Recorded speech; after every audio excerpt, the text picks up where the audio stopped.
Nicolas Sarkozy et François Hollande au même endroit ce matin, tous deux assistés à la cérémonie d'hommage national rendue à Raymond Aubrac. Ce grand résistant de la Seconde Guerre mondiale est mort la semaine dernière à l'âge de 97 ans. Thomas Misraki, vous êtes en direct des Invalides à Paris. La famille ne voulait pas de récupération politique. Plusieurs candidats à la présidentielle ont fait le déplacement. Elle a tout fait pour éviter cette récupération politique à quelques jours seulement du premier tour de l'élection présidentielle. Elle avait tout simplement demandé aux responsables présents ici ce matin de faire profil bas ce qu'ils ont fait. Ils sont simplement venus ici pour reconnaître, pour se recueillir et pour saluer le courage et l'engagement de Raymond Aubrac. Écoutez.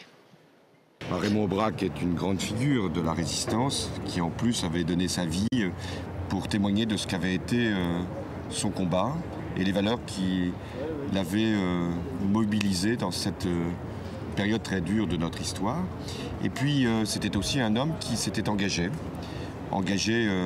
à travers la résistance dans un combat politique qui était celui du Conseil national de la résistance. Pour moi, c'est vraiment rendre hommage à un grand résistant qui a pratiqué la résistance au quotidien parce que, comme disait sa femme, la résistance se décline au présent.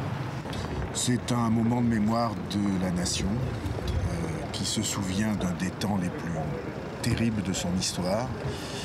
Et tous ceux qui, à cette époque-là, ont relevé l'honneur de la France méritent qu'on soit auprès d'eux quand ils s'en vont. Raymond Aubrac, pas toujours très tendre avec les politiques, il voulait éviter que ses obsèques puissent être récupérées par Nicolas Sarkozy, notamment à qui il reprochait, parmi d'autres choses, d'avoir abandonné les idéaux développés par le Conseil national de la résistance. Il voulait éviter également que d'autres récupèrent ses obsèques ou sa mémoire, comme François Hollande, pour qui il avait pourtant appelé à voter un vote de raison plus que de conviction. Raymond Aubrac voulait éviter un nouveau 21 avril.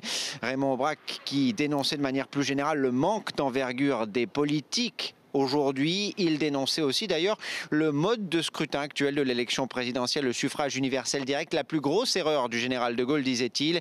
Un mode de scrutin qui avait tendance à promouvoir la vacuité et la personne ou les personnes sur le fond. Merci Thomas Misraki sur place avec Cédric Weber.